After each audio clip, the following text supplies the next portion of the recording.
Well, I'm here today with Tari Popp, the Director of Plan Giving and Trust Services at Andrews University. So thank you very much for being here, Tari. You're welcome. You know, I get asked often about the difference between wills and trusts. Can you help me understand what's the difference between the two? Okay, yeah, Scott, that's something I get asked a lot as well. I have over the years. You know, they are both legal documents that have similar outcomes, but they are quite different in a sense. A will is something that it's a written document that is signed and witnessed while someone's living, but it actually doesn't take place until that individual passes away. Okay. It allows an individual to name a guardian for their minor child. It also names a legal representative in it who will actually do the work of settling an individual's estate after they're gone.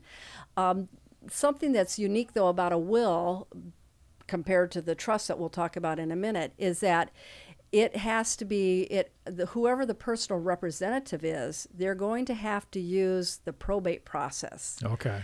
Now, I hear a lot of bad things about the probate process. Is it really all that scary? Well, you know, it isn't, but I mean, there are negatives to it in that it can be very time consuming. And it can cost money. Most people will have to use legal counsel to help go through that process. Okay. And what it does, it allows the probate court to validate the will and also to authorize that legal representative to go ahead and carry on like they're supposed to. Okay, so there's legal oversight of making sure that the will is carried out. Yep, okay. That may happen. And so that is something that's just more work and more complication. So. Okay. And so the will doesn't go into effect until they die, so it means Right. it can be changed also during one's lifetime. Exactly. Anytime during the lifetime, it can be changed up until that person passes away. Okay. So that's a will. So what's the difference with a trust? What are the differences? Well, when we're talking about a trust and we're comparing it to a will, usually we're talking about a revocable living trust. Okay. So there's many types of trust, but that's usually the one that we're talking about. And that's a trust that, just like a will, it can be changed, it can be reversed, it can be revoked at any time during a person's life. But what's different about it than a will?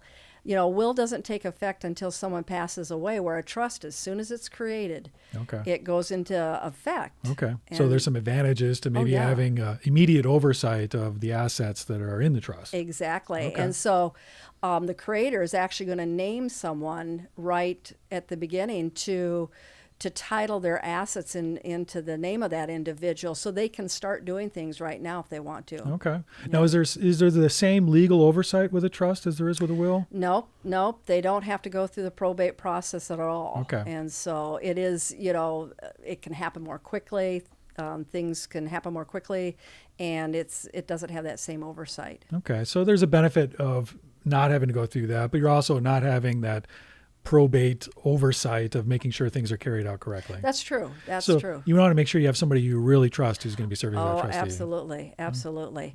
And one thing that is nice about the trust is that you don't have, I mean, it's private, it's more confidential. Okay. If a will actually becomes public knowledge or public, becomes public knowledge, I guess. Part of the public record. Right, public record when you go through that probate process. Okay. Well, thank you, Tari, for helping us understand the differences between the two. Yeah. So